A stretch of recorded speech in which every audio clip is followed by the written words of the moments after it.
బృహత్ కథ మంజరి, బృహత్ కథ మంజరి, బృహత్ కథ మంజరి.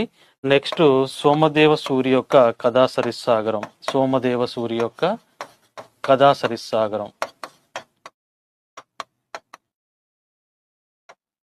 కథా సరిస్సాగరం. మరి ఈ బృహత్ కథలో ఏమని పేర్కొనబడ్డది, ఈ బృహత్ కథలో ఎవరి గురించి పేర్కొనబడ్డది అని మనకు అడుగుతాడు. చూడండి, ఉదయనుడు అనే రాజు, ఉదయనుడు.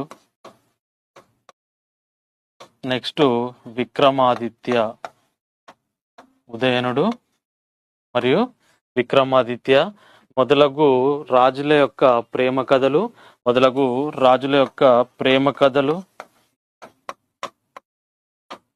ఇంకొక ఆయన నరవాహ దత్తుడు అని ఉంటాడండి, నరవాహ దత్తుడు. ఈ నరవాహ దత్తుడు మరియు ఉదయనుడు మరియు విక్రమాదిత్య ఈ రాజుల యొక్క ప్రేమ కథలు, అదేవిధంగా పంచతంత్రం లాంటి నీతి కథల గురించి దీంట్లో మెన్షన్ చేసిరు. నీతి కథలు, వీళ్ళ యొక్క ప్రేమ కథల గురించి మనకు దేంట్లో మెన్షన్ చేసిరంటే గుణాఢ్యుడి యొక్క బృహత్ కథలో మెన్షన్ చేసిరు. మరి ఇక్కడ దీని ఆధారంగా రాయబడి అంటే బృహత్ కోశం, దీన్ని రాసింది హరిసేనుడు, హరిసేనుడు. నెక్స్ట్ బృహత్ కథ మంజరి క్షేమేంద్రుడు, క్షేమేంద్రుడు. నెక్స్ట్ సోమదేవ సూరి యొక్క కథా సరిస్సాగరం.